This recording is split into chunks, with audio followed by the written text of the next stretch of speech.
இன்றைக்கான ப்ரிடிக்ஷன் வீடியோவில் என்ன நடக்குன்னு பார்க்கலாம். வீடியோக்குள்ளே போகிறதுக்கு முன்னாடி நம்ம சேனலை சப்ஸ்கிரைப் பண்ணிடுங்க. உங்களுக்கு இந்த வீடியோ ரொம்ப பிடிச்சிருக்கு அப்படின்னா லைக் பண்ணிவிடுங்க. ஃபஸ்ட்டு சீனில் ரூபஸ்ரீ கார்த்திக் கால் பண்ணுறாங்க. சொல்லு அப்படின்னு சொல்லிட்டு கார்த்தி சொல்ல, நான் பல்லவியை இங்கே ஹாஸ்டல் கூப்பிட்டு வந்து எல்லா இடத்தையும் காமிச்சேன். அவங்க வந்துட்டு பார்த்துட்டு குழந்தைங்களையும் பார்த்துட்டு பாடுறதுக்கு ஓகேன்னு சொல்லிட்டாங்க அப்படின்னு சொல்ல, நல்ல வேலை தான் பார்த்துருக்க அப்படின்னு கார்த்தி சொல்கிறாரு.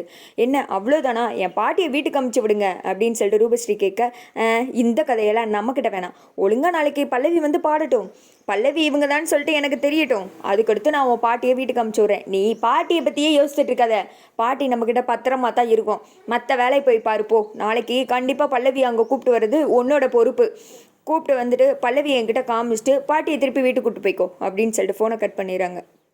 கொடுமை இவனுக்காண்டி தான் அந்த பல்லவி கிட்ட போய் நம்ம கெஞ்ச வேண்டியிருக்கு. பாட்டி ஏன் பாட்டி இப்படி பண்ணுற, போயிட்டு ஒழுங்கா நீ வீட்டுக்கு வந்திருந்தா இதெல்லாம் எனக்கு தேவையா அப்படின்னு சொல்லிட்டு அந்த சைடு கார்த்தியை போட்டு திட்டிக்கிட்டு இருக்க, இங்கிட்டு கார்த்தி ரூபஸ்ரீயை போட்டு திட்டிகிட்டு இருக்காங்க. இவ வேற அப்பப்போ ஃபோன் போட்டு கடுப்பை கிளப்பிட்டு இருக்கா அப்படின்னு சொல்லிட்டு அடுத்து ராஜாவுக்கு தான் கால் பண்ணுறாங்க. சொல்லு மாப்ள அப்படின்னு சொல்ல, டேய் நம்ம பிளான் சக்ஸஸ்டா, அந்த ரூபஸ்ரீ பல்லவியை பாடுறதுக்கு ஓகேன்னு சொல்ல வச்சிட்டா, அது மட்டும் கிடையாது, நாளை கண்டிப்பாக பல்லவி வந்து பாடிடுவாங்க அப்படின்னு சொல்ல, நீ சொல்கிறதெல்லாம் சரிதான் மாப்ள, ஆனால் வழக்க போல் அந்த ரூபஸ்ரீ வேற யாராவது கூப்பிட்டு வந்து இவங்க தான் பல்லவி அப்படின்னு சொல்லிட்டு நம்மளை ஏமாத்திட்டானா என்ன பண்ணுறது அப்படின்னு சொல்லிட்டு கேட்குறாங்க. நீ யோசிக்கிறதும் சரிதான், ஆனால் அப்படி நடக்க வாய்ப்பு இல்லை. அப்படியே நடந்தாலும் குரல் யாரோடது, பல்லவியோட தானே, அந்த குரலை வச்சே நான் கண்டுபிடிச்சிருவேன். அப்படி ஏதாவது நடந்துச்சுன்னா பாட்டி நம்மக்கிட்ட தானே இருக்குது, பார்த்துக்கலாம் அப்படின்னு சொல்லிட்டு பாட்டியை மட்டும் பத்திரமா பார்த்துக்கோ அப்படின்னு சொல்லிட்டு ஃபோனை கட் பண்ணிடுறாங்க. அடுத்து வந்துட்டு, கிளவி நல்ல வேலை நீ தப்பிச்சிட்ட, உன் பேத்தியா அந்த பல்லவியை பாட வைக்கிறதுக்கு சரின்னு சொல்ல வச்சிட்டா போல. இங்கே பாரு, நாளைக்கு எங்களோட பிளானு சக்ஸஸ்ஃபுல்லாக முடியணும், அந்த பல்லவிக்கு வச்சிருக்கோம் செக்கு, பெரிய எண்டு கடை நாளைக்கு முடிய போகுது அப்படி இப்படின்னு சொல்லிட்டு ராஜா சொல்லிக்கிட்டு இருக்க, கோகிலா என்ன நடக்குன்னு தெரியாமல் குழப்பத்தில் அங்கே உட்காந்துட்டு இருக்காங்க. அடுத்து வந்துட்டு இங்கே தீபாவை தான் காமிச்சிட்டு இருக்காங்க. வீட்டுக்கு வந்துட்டு அந்த குழந்தைங்களை பற்றியே யோசிச்சுட்டு வர்றாங்க. மீனாட்சி எங்கே தீபா போனேன் அப்படின்னு சொல்லிட்டு கேட்க, தீபா வந்துட்டு மீனாட்சியை கூப்பிட்டு போய் தனியாக அங்கே ஆசிரமத்தில் நடந்ததெல்லாம் சொல்கிறாங்க. ரூபஸ்ரீ என்னை கால் பண்ணாங்கக்கா, நான் ஃபஸ்ட்டு அட்டன் பண்ண வேணாம் தான் இருந்தேன், ஆனால் மறுபடியும் கால் பண்ணி முக்கியமான விஷயம் பேசணும் அப்படின்னு சொல்லிட்டு அன்னை தெரசா காப்பகத்துக்கு வர சொன்னாங்க.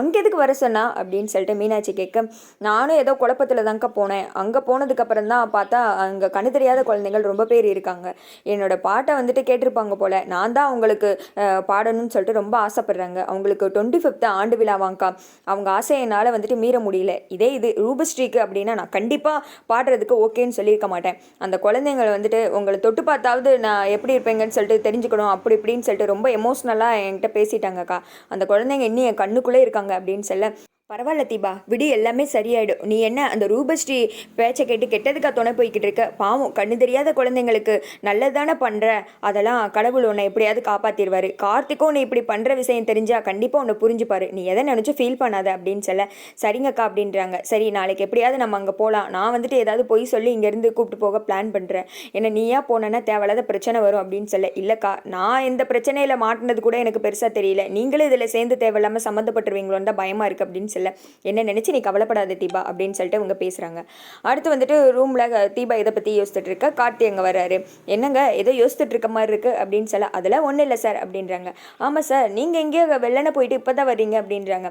அது வந்துங்க ஒரு பெரிய பிளான் அப்படின்ற மாதிரி சொல்ல வர, வேணாம் இப்போதைக்கு நம்ம எந்த பிளானையுமே தீபா கிட்ட ஷேர் பண்ணிக்க வேணாம், முதல்ல அங்கே போய் பாடுறது பல்லவி தானா, யார் அந்த பல்லவி அப்படின்னு சொல்லிட்டு பார்த்து முடிச்சதுக்கப்புறம் சர்ப்ரைஸாக தீபா கிட்ட வந்து சொல்லலாம், அப்போ தான் அவங்க சந்தோஷப்படுவாங்க, நம்ம முன்னக்கூட்டியே எல்லாமே சொல்லி கடைசியில் சொதப்பிடுது, அவங்களுக்கு தேவையில்லாமல் கஷ்டமாயிடுது அப்படின்னு சொல்லிட்டு, அதெல்லாம் ஒன்றும் இல்லைங்க, நாளைக்கு நான் ஒரு பெரிய வந்துட்டு சர்ப்ரைஸ் கொடுக்கலான் இருக்கேன், அது மட்டும் நல்லபடியாக முடியட்டும், அதுக்கடுத்து உங்ககிட்ட நான் வந்து அது என்னன்னு ஷேர் பண்ணுறேன் அப்படின்னு சொல்ல, சரிங்க சார் அப்போ ஏதோ பெருசாக இருக்கு அப்படின்னு சொல்லிட்டு தீபா சிரிச்சிட்டாங்க. அடுத்து வந்துட்டு அடுத்த நாள் காலையில் 2 பேருமே அங்கிட்டு இங்கிட்டு கிளம்பிட்டு இருக்காங்க. கார்த்தி கிளம்புறதுக்கு போகிறதுக்காக வர்றாரு. அப்போ தீபா சொல்கிறாங்க, சார் ஆல் த பெஸ்ட் அப்படின்றாங்க. எதுக்குங்க அப்படின்னு சொல்ல, நீங்கள் தான் ஏதோ பெருசாக ஒரு வேலையை முடிக்கணும்னு நீங்கள் காத்துட்ருக்கீங்களே, நீங்கள் போகிற வேலை கண்டிப்பாக முடியும், நான் அந்த முருகர்கிட்ட வேண்டிக்கிறேன் அப்படின்னு சொல்லிட்டு தீபா சொல்ல, அப்படி நடந்தால் ரொம்ப சந்தோஷம் தாங்க அப்படின்னு சொல்லிட்டு கார்த்தி அங்கேருந்து கிளம்புறாங்க. தீபாவை தான் பார்க்க போகிறேன்னு தெரியாமல் தீபாவும் சந்தோஷமாக வழி அனுப்பிச்சி வச்சு கார்த்தியை அமுச்சு விடுறாங்க. அடுத்து நம்ம எப்படியாவது இங்கேருந்து போகணுமே அப்படின்னு சொல்லிட்டு தீபாவும் மீனாட்சி கிட்ட ஹெல்ப் கேட்டு 2 பேருமே வீட்டை விட்டு வெளியில் போகிறதுக்கு பார்க்குறாங்க. அப்போது ஐஸ்வர்யா வேறு ஒன்று இருக்குது, இவங்க 2 பேரும் எங்கே ஒளிஞ்சு போகிறாங்க அப்படின்ற மாதிரி வேவு பார்த்துட்டாலே இது. ஆனால் யாருக்கும் தெரியாமல் தீபாவும் மீனாட்சியும் கஷ்டப்பட்டு வெளியில் வந்துடுறாங்க. ஆட்டோவில் போய்கிட்டு இருக்காங்க. அது எந்த இடம் தெரியுமா அப்படின்னு சொல்லி, தெரியும்க்கா, நானே நேற்று போய் பார்த்துட்டு வந்துட்டேன் அப்படின்னு சொல்லி ஸ்ட்ரெயிட்டாக அங்கே தான் போய்கிட்டு இருக்காங்க. ரூபஸ்ரீ தீபா கால் பண்ணுற மாதிரி காமிக்கிறாங்க. அதோட பார்த்தீங்கன்னா இந்த வீடியோ வந்துட்டு முடிஞ்சிடுது.